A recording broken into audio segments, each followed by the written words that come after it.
This week on Beyond Stillness, Stories After Stroke, guest Ray Erdmann offers his story entitled Thankful.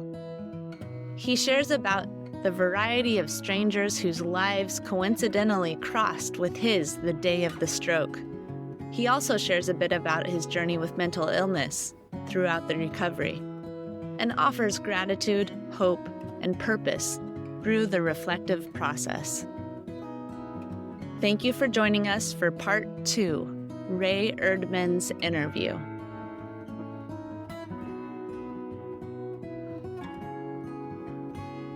Beyond Stillness, Stories After Stroke is made possible by our guests and tax-deductible donations from friends and listeners like you.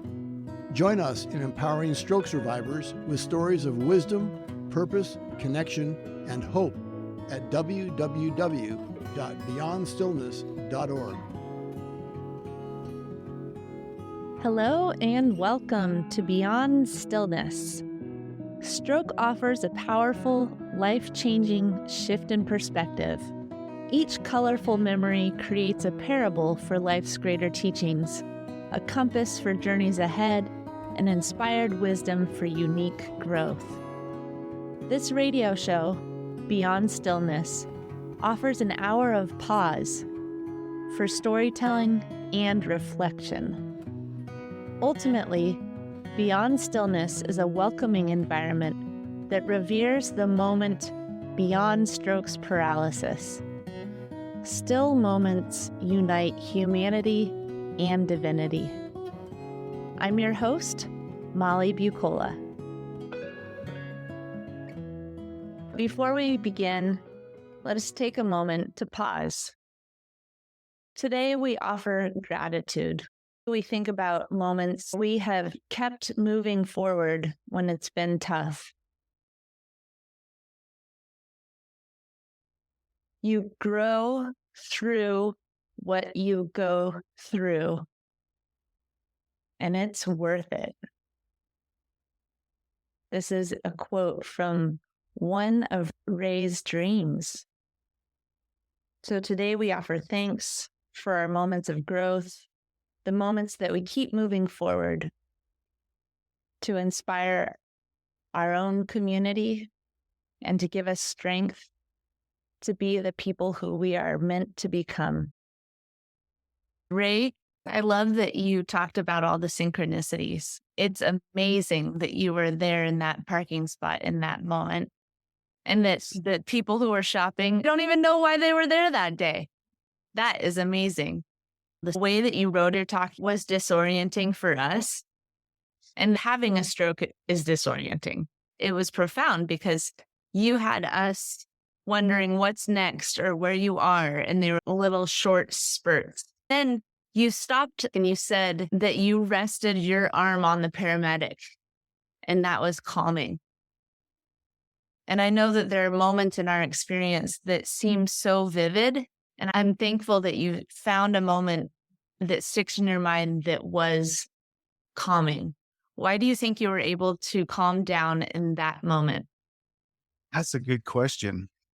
I was irritated that they wanted to take me to the hospital. Nothing was wrong with me. And I would miss work tomorrow because I'd be in the hospital. That's what I can remember thinking. But Officer Breck, I couldn't see his face, but I heard his words, "Sir, you're having a medical issue." It just struck me. It was like, okay, he sounds very calm in his voice. I'll go along with this. And then the same thing just moments later. These are all moments. I don't remember moments, but mainly between those or before them or after them.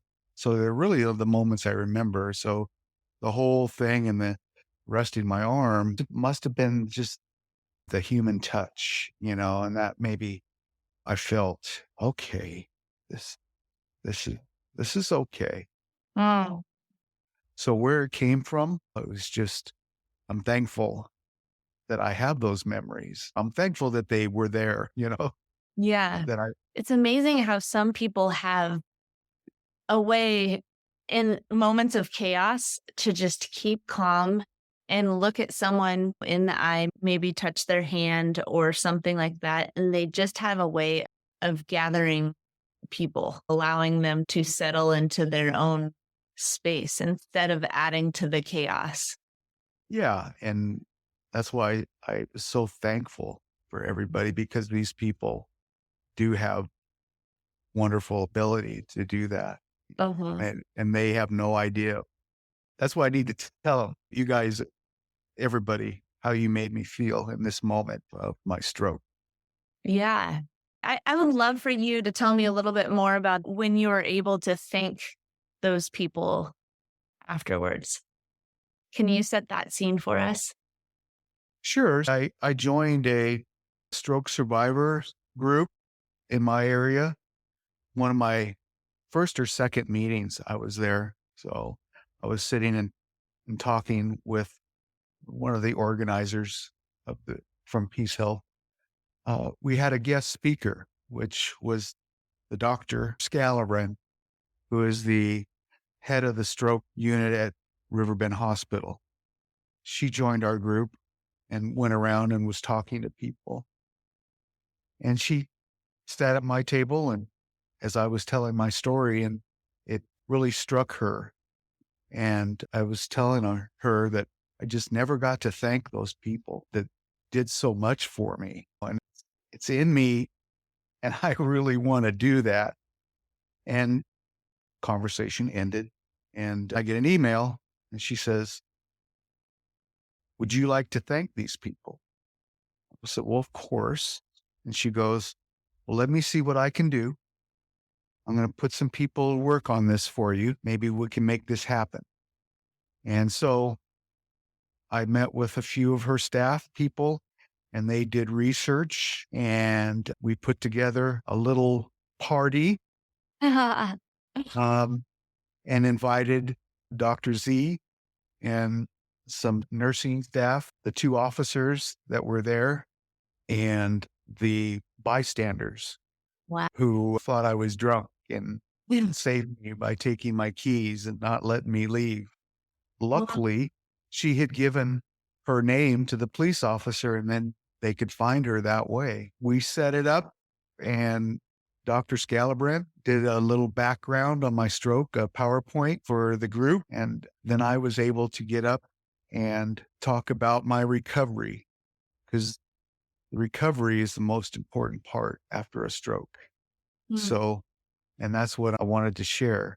Because of their expertise and their help and what they do allowed me to almost fully recover. And I was just so thankful.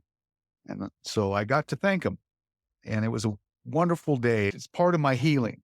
It really is. It was. So there was a news team there to capture it. Oh, yeah. Yeah. Yeah. And so they showed it on the nightly news.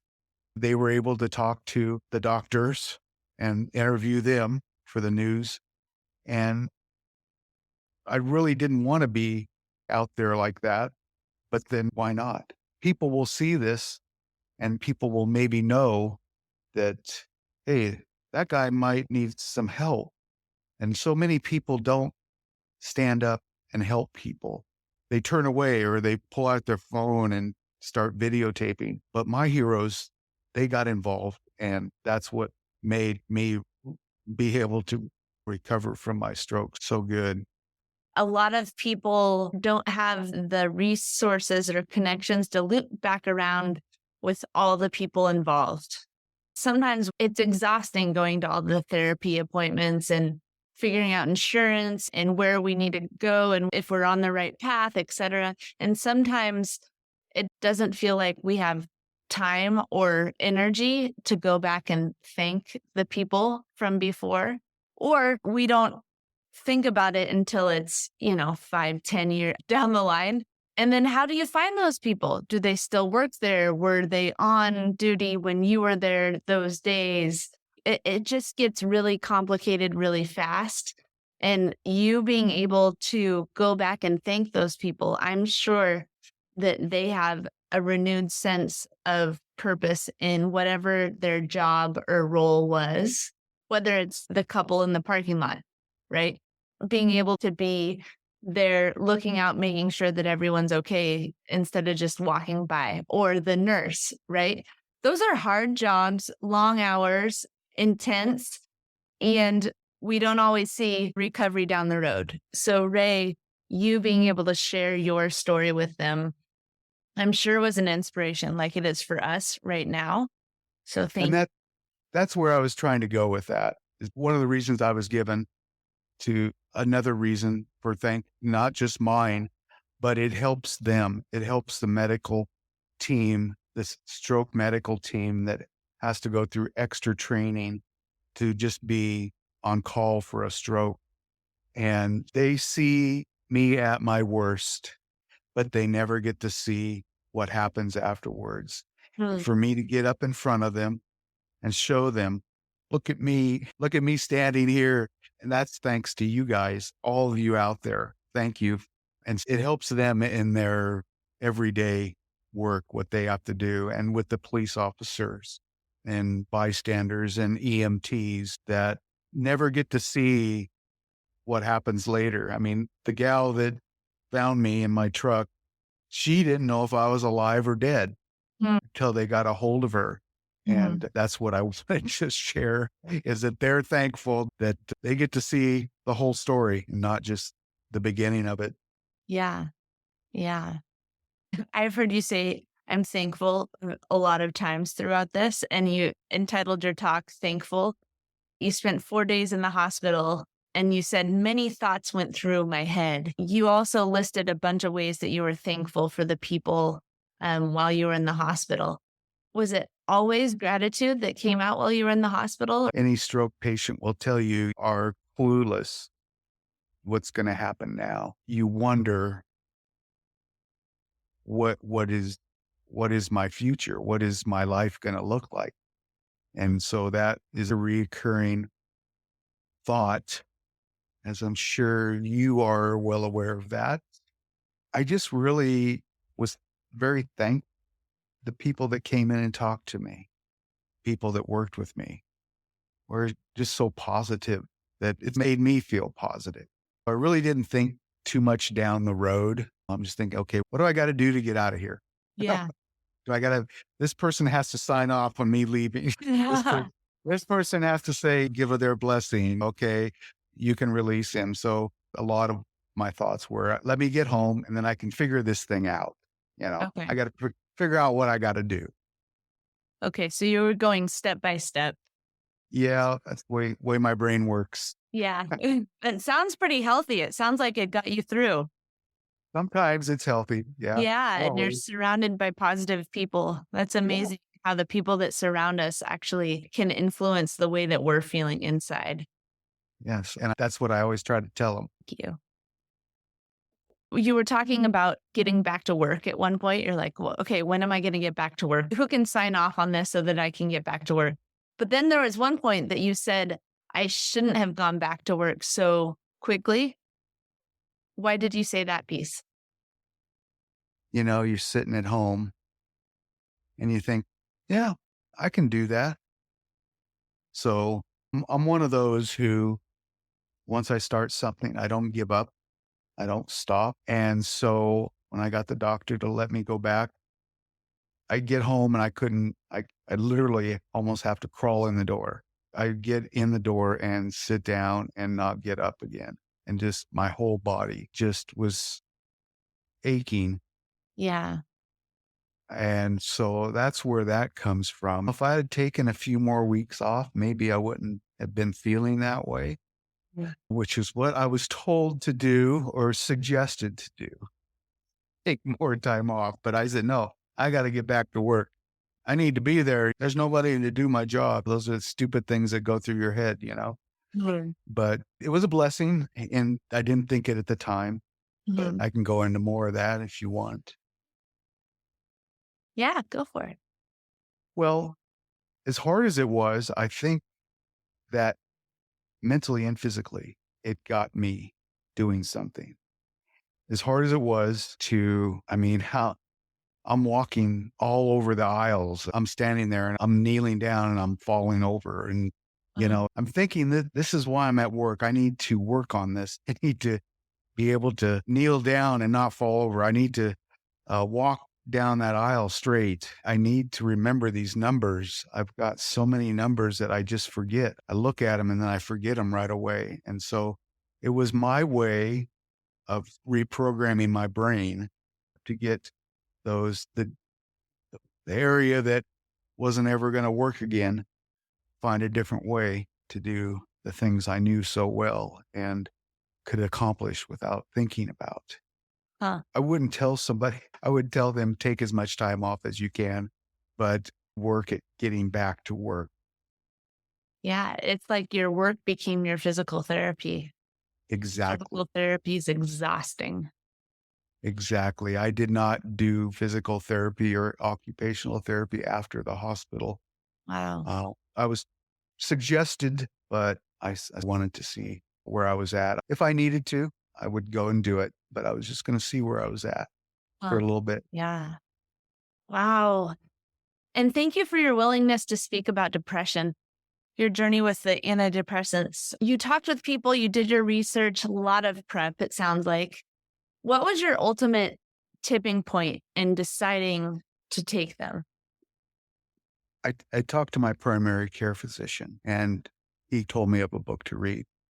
And once I started doing some research, I ordered that book and I found another book about someone's life after a stroke, their story they told. So I thought maybe I'll read these and it'll help me. I'll understand something better and then my thoughts will be better. But it just didn't seem like it was none of the things seemed to help. Yeah. So I was sitting at home one evening. I was supposed to go on a trip to San Diego. And because of my anxiety and depression, the last minute I canceled and I was going with some family.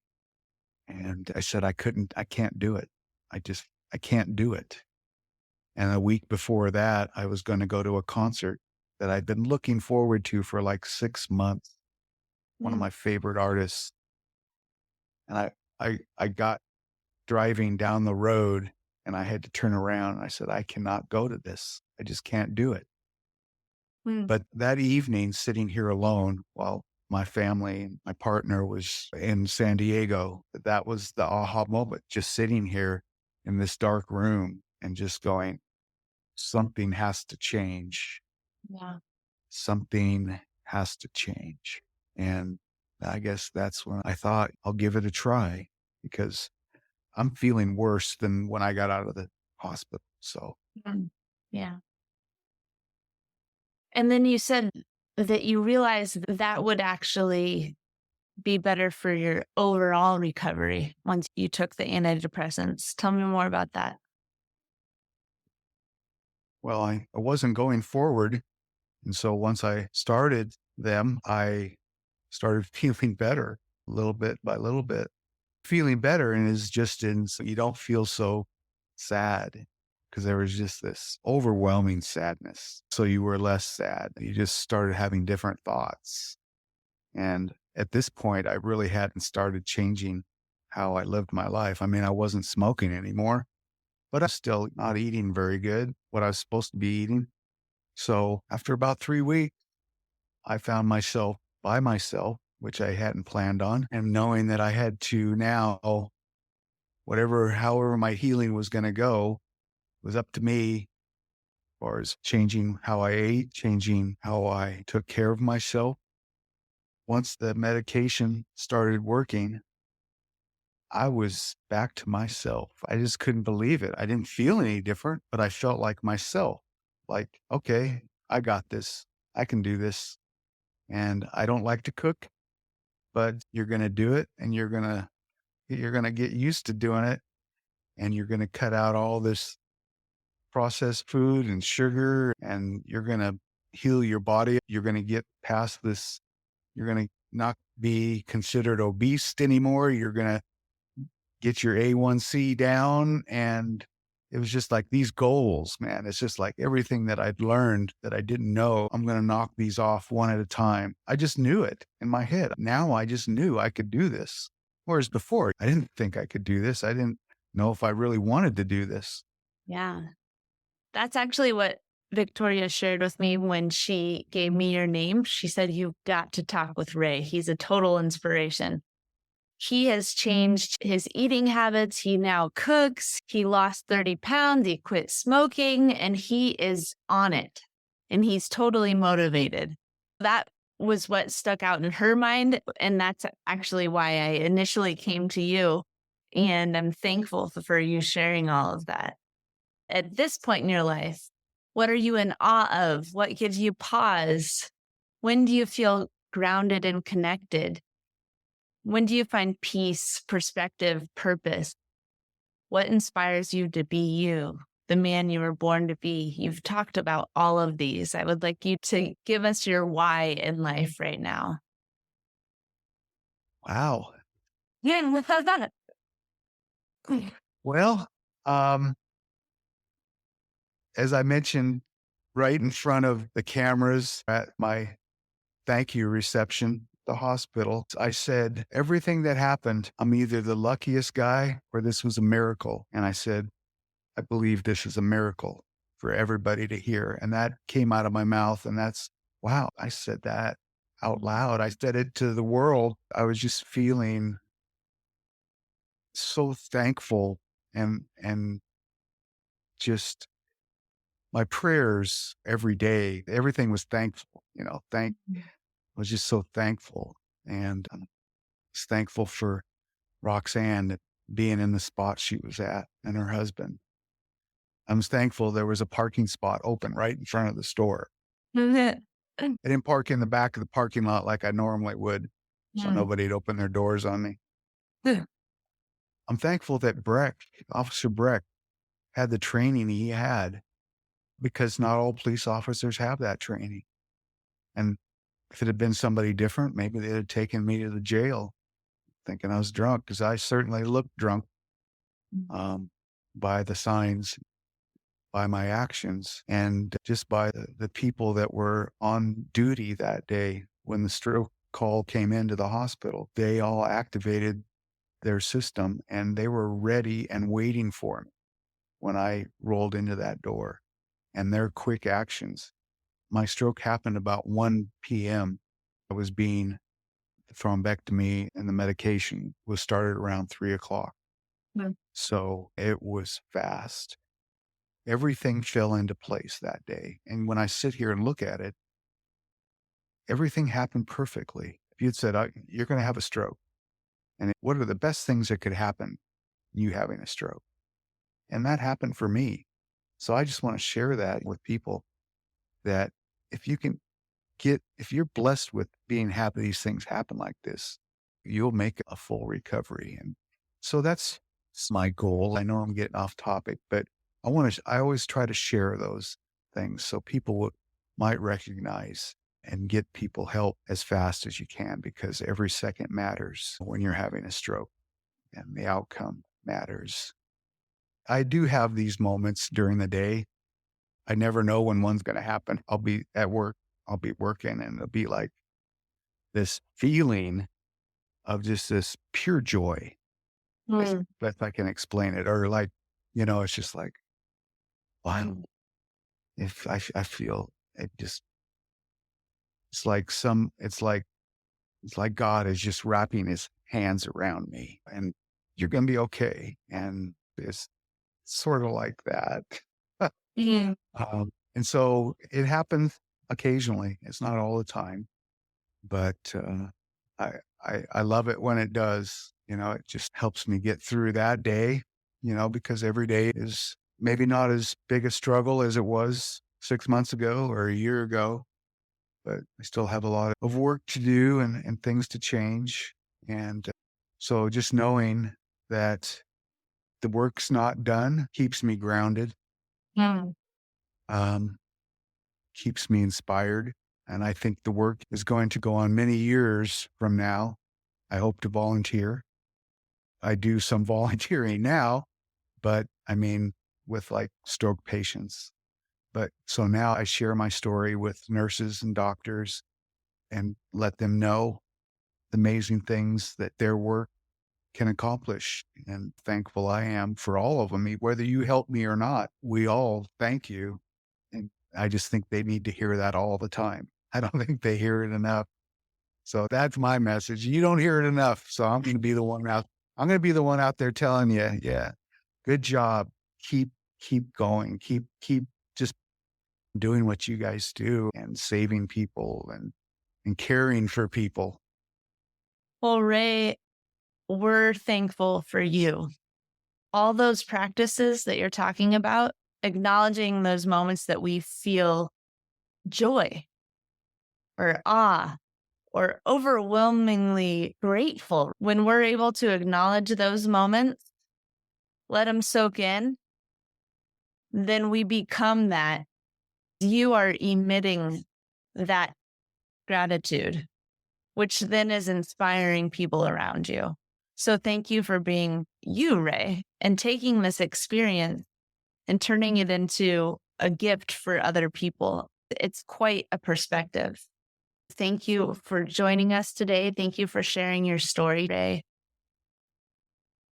We're going to take a moment to call to mind the things, the people, the experiences for which we're grateful. And ask for strength to see the gifts in life, the opportunities to share our experiences with others, the opportunities to grow as people, but also to grow in ways that we can support each other. Beyond Stillness, Stories After Stroke is made possible by our guests and tax-deductible donations from friends and listeners like you. Join us in empowering stroke survivors with stories of wisdom, purpose, connection, and hope at www.beyondstillness.org. Another way to support is to like, share, or subscribe to our weekly show.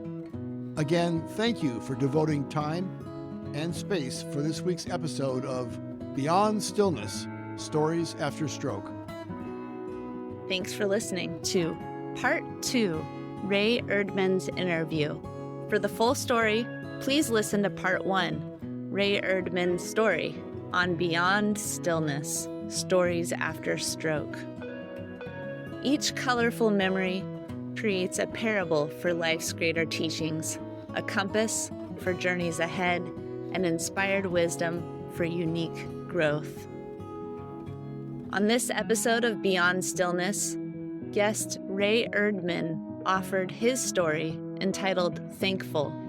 He shared about a variety of strangers whose lives coincidentally crossed with his the day of the stroke. He also shared a bit about his journey with mental illness throughout recovery and offered gratitude, hope, and purpose through the reflective process. And remember, as part of the stroke community, you are more than supportive. You are inspirational. I'm your host, Molly Bucola. If this episode resonated with you, please share it with others and consider donating to Beyond Stillness, Stories After Stroke. If you are part of the stroke community and have a story you'd like to share on the show, please contact us. Email molly@beyondstillness.org.